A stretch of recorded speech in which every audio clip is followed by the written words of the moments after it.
En manchette aujourd'hui, travaux d'asphaltage et remplacement d'équipements à l'usine de production d'eau potable à Lanoret.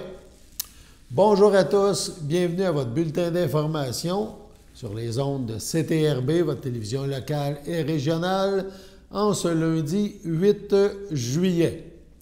Donc, la semaine dernière, c'était le 2 juillet, se tenait notamment le conseil municipal de Lanoret.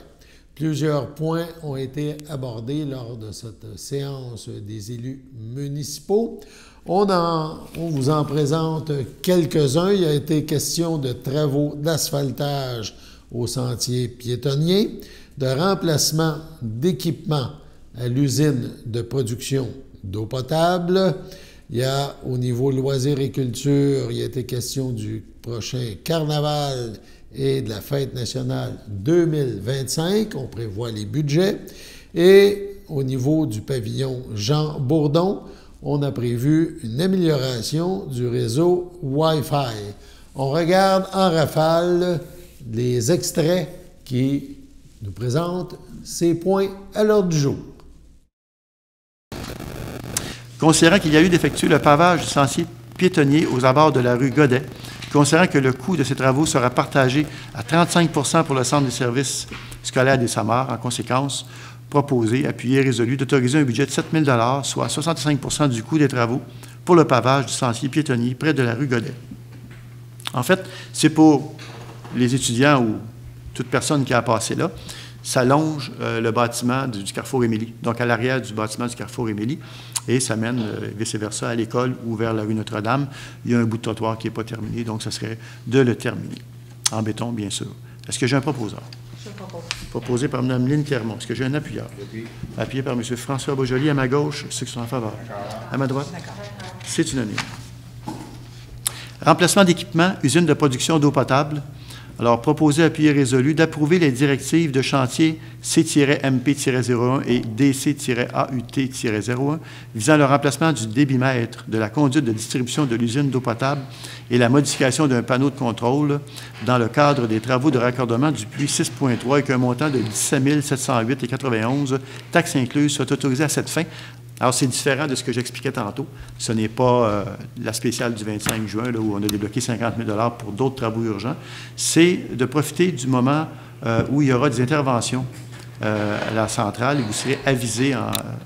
Évidemment, on va vous aviser lorsqu'on devra faire une interruption de la distribution d'eau potable. Vous serez avisé à l'avance et on va, justement, dans le cadre des travaux qui se font actuellement, on va profiter de ce moment-là pour changer certains trucs. Donc, j'en parlais tantôt, débitmètre et un panneau de contrôle. Donc, on va en profiter pour qu'il y ait juste une interruption et non pas deux interruptions pour faire des travaux qui sont, somme toute, assez connexes au même endroit. Est-ce que j'ai un proposeur? Proposé par Mme Marie Mondard, appuyé par Mme Clermont à ma gauche, c'est en faveur. À ma droite, c'est unanime. Alors, ça nous amène à 9.1. Carnaval, budget. Et oui, déjà, que la directive donc, du service vie citoyenne soit autorisée en prévision du Carnaval 2025 à effectuer des réservations, dépôts et dépenses nécessaires pour la tenue de celui-ci et à signer les contrats avec les différents intervenants, et ce, conformément aux dispositions de l'article 7 du règlement 96-2017, il est entendu qu'un montant maximal de 4 000 $ est autorisé à cette fin à même le Fonds général, et ce, d'ici l'adoption du budget 2025, afin de procéder aux dépôts et réservations. Alors déjà, on y pense, Carnaval, en passant. S'il y a des gens qui veulent y travailler avec nous, les bénévoles, et c'est tout de suite, c'est pas juste la journée comme telle, ça inclut la journée comme telle du Carnaval qui sera déterminée, mais les idées que vous pourriez avoir, si ça vous tente de vous impliquer, vous m'appelez directement ou vous appelez le poste 3014, Mme Josiane Laporte, donc à Vie citoyenne. Vous parlez soit à Josiane, soit à moi ou à quiconque de l'administration, mais ça va nous faire plaisir de regarder avec vous si vous voulez vous impliquer, et on vous expliquera de quelle façon vous pouvez le faire. Mais c'est toujours intéressant d'avoir du sang neuf qui nous amène des idées nouvelles. Est-ce que j'ai un proposeur? Je propose. Proposé par Mme Lucie Ouellette. Est-ce que j'ai un appuyeur? Appuyé par Mme Josée Castonguay à ma gauche, ceux qui sont en faveur. À ma droite, c'est unanime. Fête nationale, budget. Et oui, on vient de passer la fête nationale et on parle déjà de l'année prochaine. Donc, proposer, appuyer, résolu que la directrice du service vie citoyenne soit autorisée, en prévision de la fête nationale 2025, à effectuer des réservations, dépôts et dépenses nécessaires pour la tenue de celle-ci et à signer les contrats avec les différents intervenants, et ce, conformément aux dispositions de l'article 7 du règlement 96-2017. Il est entendu qu'un montant maximal de 20 000 $ est autorisé à cette fin, à même le Fonds général, et ce, d'ici l'adoption du budget 2025, afin de procéder aux dépôts et réservations. On n'a qu'à penser à la scène où les artistes se produisent. Il faut la réserver maintenant. On peut même penser à réserver un ou des artistes pour l'an prochain. Alors, c'est quelque chose qui se prépare vraiment, vraiment beaucoup à l'avance. Je relance le même message que tantôt pour le carnaval. C'est des gens qui veulent s'impliquer. Vous m'appelez, vous appelez Mme Laporte au poste 3014 de la municipalité ou à membres du conseil qui sont ici. Vous leur demandez, ils vont vous diriger au bon endroit. Gênez-vous pas. Nous, les bénévoles, on en a besoin. Le mois prochain, vous aurez, parce qu'on va vous présenter le rapport de l'activité de la fête nationale, qui, en passant, je pense que tout le monde s'entend là-dessus, a été un franc succès.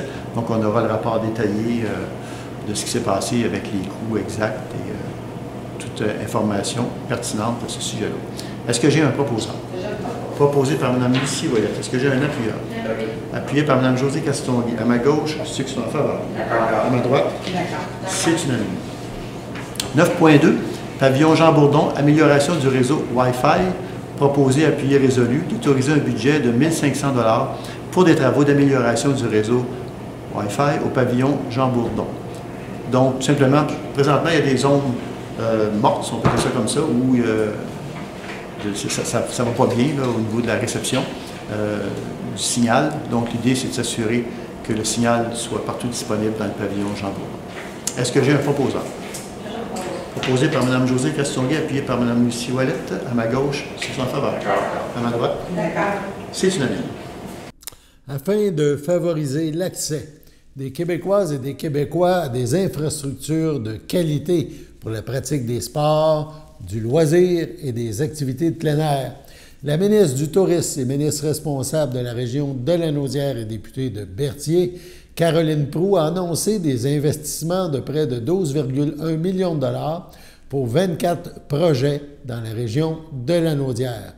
Le programme d'aide financière aux infrastructures récréatives, sportives et de plein air permet à une vaste gamme d'initiatives de se concrétiser et ainsi répondre positivement aux besoins variés des communautés à travers le Québec en termes d'infrastructures récréatives, sportives et de plein air. Il comprend 2 volets distincts. Le premier vise la rénovation, la mise aux normes, la construction ou l'aménagement d'infrastructures destinées à promouvoir l'activité physique. Et le second volet vise spécifiquement l'aménagement et la modernisation des infrastructures de plein air. 17 projets ont été retenus dans le cadre du volet 1, alors que 7 projets sont financés par le second volet. À l'échelle nationale, on parle de 322 projets qui ont été choisis, soit 202 dans le cadre du volet 1 et 120 dans le cadre du deuxième volet. Je suis très heureuse, a dit la ministre Proulx, pour les citoyens et citoyennes de Lanaudière. Ces projets rassembleurs leur permettront de pratiquer leurs activités favorites dans des infrastructures de qualité et sécuritaires. Je me réjouis de voir notre gouvernement prendre la pratique sportive, récréative et de plein air autant au sérieux. J'invite toute la population à venir en grand nombre utiliser ces installations qui deviendront assurément une immense source de fierté pour notre communauté, a mentionné Mme Proulx. Pour la MRC de Dautré, on vous parle de quelques projets qui ont été retenus sur l'ensemble des projets dans Lanaudière. Tout d'abord, le projet de la municipalité de Saint-Gabriel-de-Brandon, on parle d'une tour d'observation, a été retenu. C'est un projet de 200 000 $. Plus au nord, l'abbaye Val-Notre-Dame, c'est à Saint-Jean-de-Mata. Il y a question de vélo de montagne, le sentier de la forêt de l'abbaye. Donc, la phase 3 a été retenue pour 138 340 $. Également, la municipalité de la paroisse de Saint-Barthélemy, la réfection et construction des installations de la patinoire, un projet de 309 587 $. Finalement, la municipalité de Saint-Félix-de-Valois, on parle toujours dans notre secteur, il a été question du réaménagement du parc Pierre-Dalcourt, un projet de 105 000 $. Les autres projets sont répartis un peu partout dans la Naudière, Sainte-Béatrix, Sainte-Marie-Salomé, Saint-Esprit, Sainte-Julienne, l'Assomption, Saint-Côme, Rawdon, évidemment, il y en a un petit peu partout. Donc, quand même, une annonce importante. Sur ce, on passe à la pause. Votre station de télévision de Berthierville vous invite cordialement à son bingo hebdomadaire télédiffusé tous les samedis matins dès 9h30. Depuis longtemps, les fans de CTRB se divisent le joyeux montant de 600 $ chaque semaine à cette joute de bingo. N'oublions pas non plus le super bingo mensuel d'une cagnotte de 2000 $ que vous pourriez vous partager chaque premier samedi du mois. Un moment de fébrilité qui pourrait devenir payant pour plusieurs d'entre vous. Pour vous procurer ces fameuses cartes de jeu, les dépositaires participants sont à Berthierville, le dépanneur Formule 1, la station-service Arnois sur le boulevard Gilles-Villeneuve, le marché IGA Extra Famille Mont-d'Or sur la rue Gabrielle-Brissette, le marché Métro Boucher sur la rue Notre-Dame et la pharmacie Proxime sur la rue Frontenac. À Saint-Ignace de Loyola, le dépanneur Proxy sur la rue de la Traverse, la boucherie Aldo sur le rang Saint-Michel. C'est donc un rendez-vous hebdomadaire chaque samedi matin à 9h30 sur les ondes de CTRB, votre télévision locale et régionale, celle-ci toujours en haute définition. Toute l'équipe de CTRB vous remercie de votre fidélité et vous souhaite bonne chance.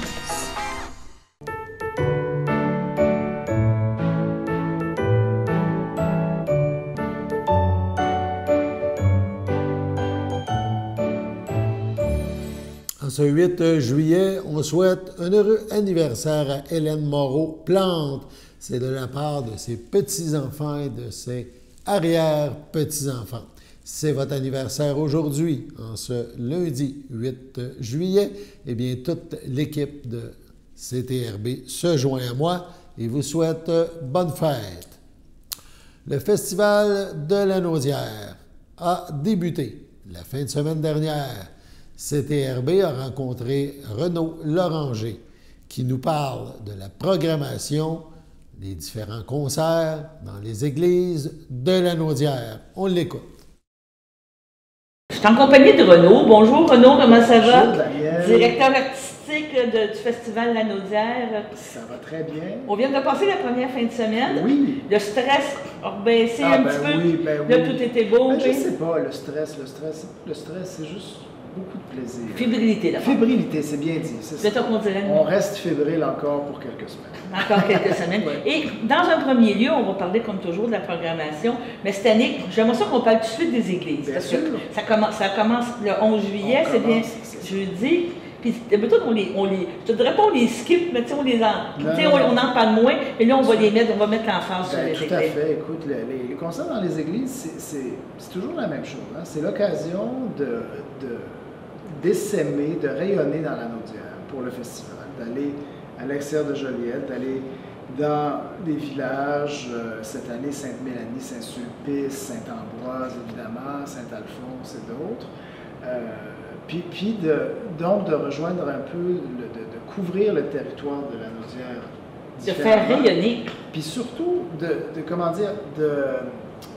donner aux gens la possibilité d'entendre des grands artistes dans un contexte très intime.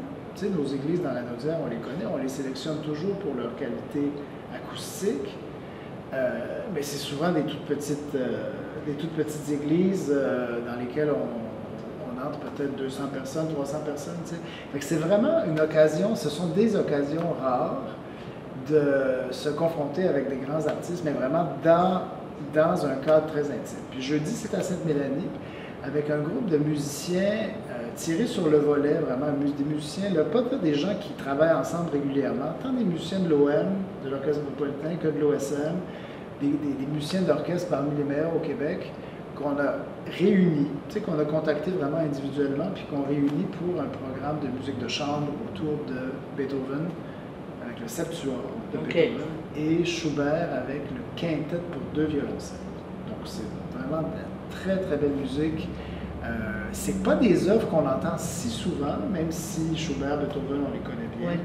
Mais ce sont des œuvres qui sont un peu plus rares, parce que justement, c'est pour des formations, tu sais, le septuor, déjà 7 musiciens, c'est moins fréquent.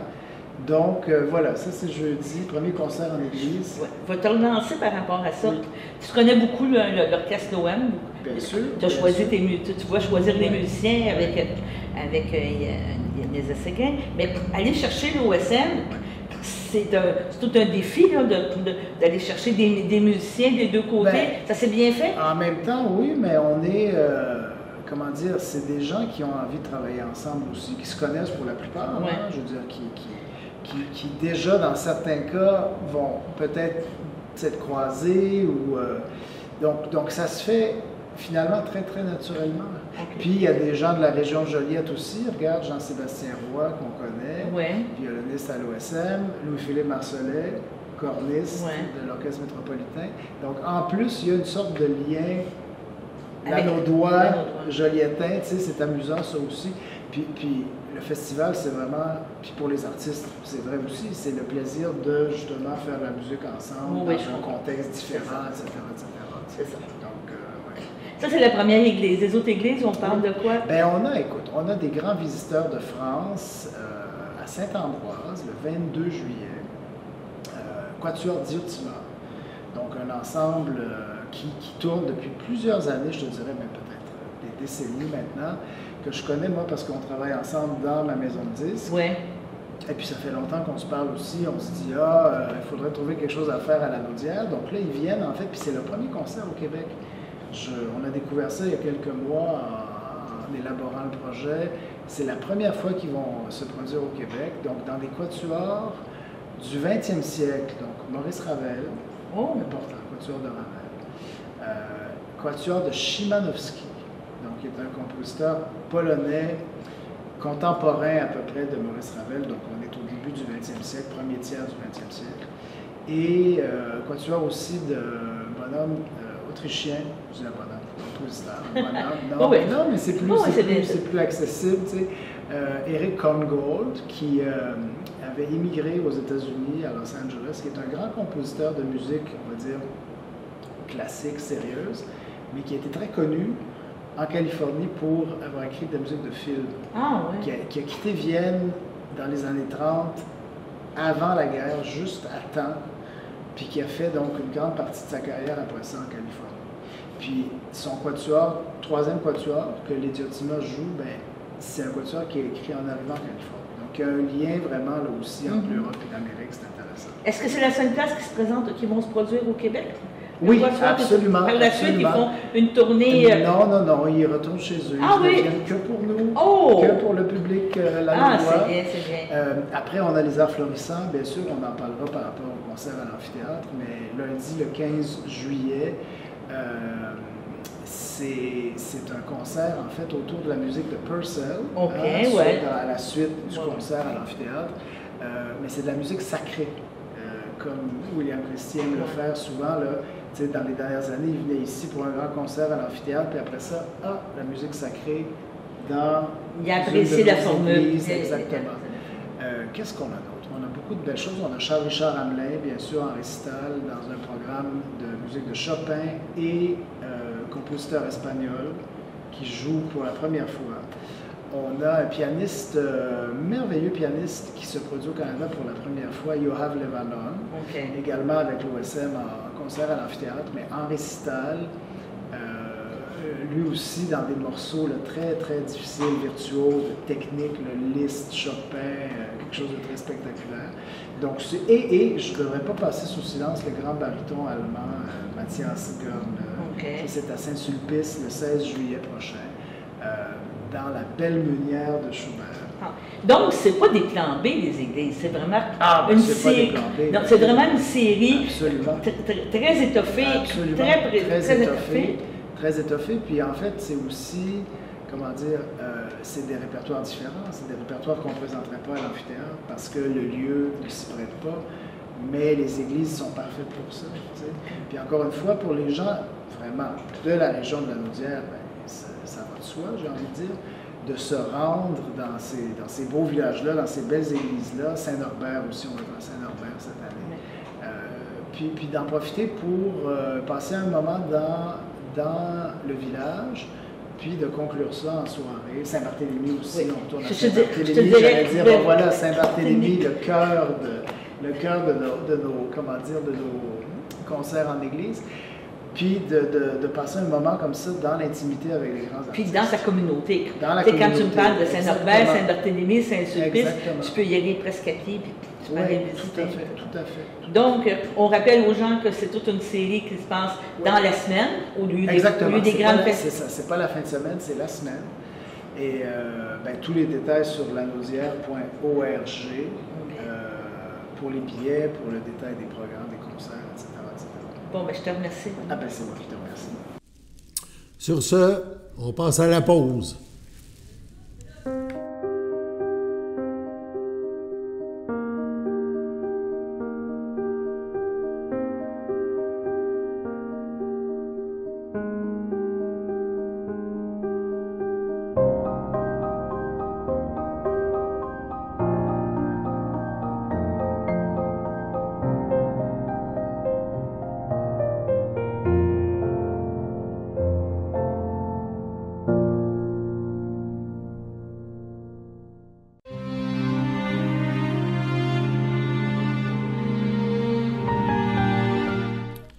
À Berthierville, le 20 juin dernier, à l'âge de 86 ans, est décédée Mme Micheline Roy, épouse de Claude Richard, demeurant à Repentigny.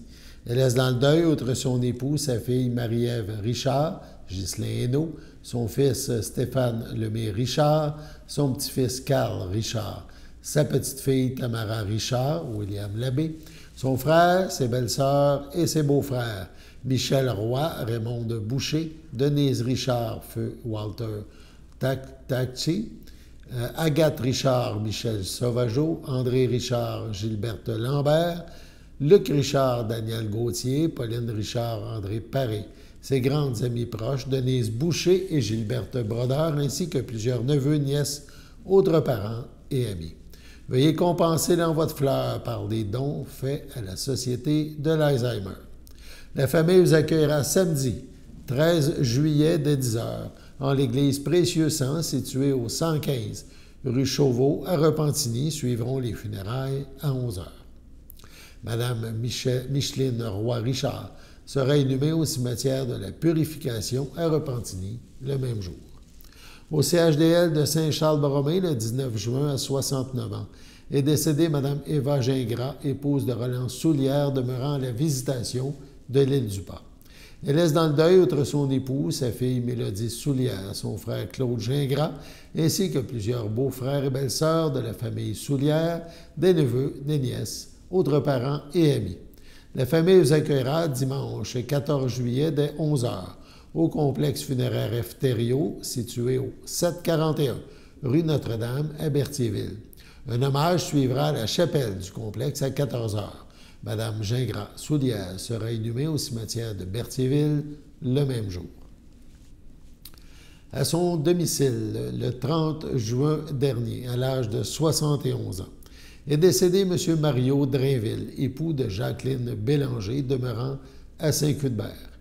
Il laisse dans le deuil, outre son épouse, ses fils, Mathieu Drainville, son ami de cœur Cathy Marcoux, Patrick Drainville, Mélanie Soulière, ses petits-enfants Hubert et Lou, ses frères, sœurs, beaux-frères et belles-sœurs, Rosaire Drainville, Diane Hull, Daniel Drainville, France Dumontier, Claudette Drainville, feu Mario Marquis, Sylvie Drainville, André Hull, Michel Drainville, Solange Bélanger, Pierre-Paul de Grandpré, Lorraine Bélanger, Gilles Bellumeur, Muriel Bélanger, Jacques Plante, Rénalde Bélanger, Agathe Granger, Sylvain Bélanger, Linda Savard, ainsi que plusieurs neveux, nièces, autres parents et amis.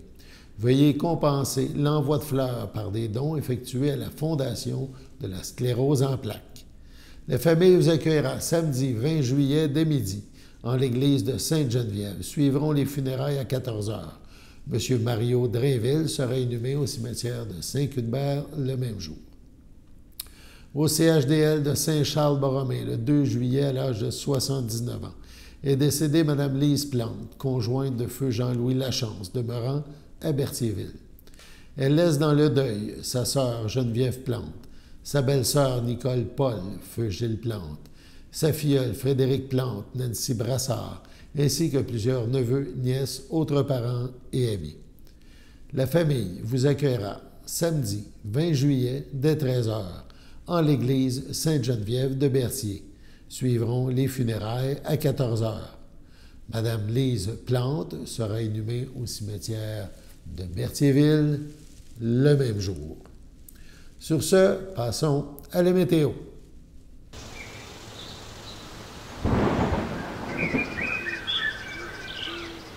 Bienvenue à votre météo avec Théo. Aujourd'hui, lundi après-midi, il y aura un ciel variable avec une température de 28 avec un ressenti de 36. Lundi soir, il fera généralement ensoleillé avec une température de 26 et un ressenti de 35.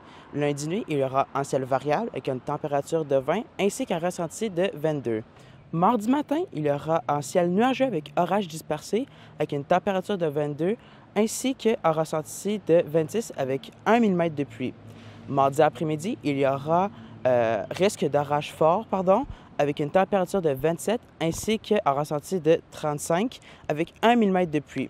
Et finalement, mardi soir, il y aura un ciel variable avec une température de 25 et un ressenti de 36. C'était tout pour votre météo. On termine en vous mentionnant qu'en ce 8 juillet, lundi soir, c'est notamment l'Assemblée du Conseil municipal à la ville de Berthierville. Quelques sujets seront abordés. C'est quand même une séance assez légère qui est prévue en ce mois de juillet. Il sera entre autres question de 2 dossiers touchant l'ARENA, contrat d'entretien préventif des systèmes de réfrigération, et ARENA, travaux de reconditionnement du compresseur numéro 1, octroi de contrat. On sait que l'ARENA a besoin d'entretien. On en parle depuis plusieurs mois. Et donc, il y a 2 contrats là, qui seront théoriquement accordés, 2 projets qui devraient se mettre en branle sous peu. Voilà, c'était donc votre bulletin d'information sur les ondes de CTRB, votre télévision locale et régionale. Alain Belle-Humeur au Pépitre en ce 8 juillet. Au plaisir de vous retrouver demain.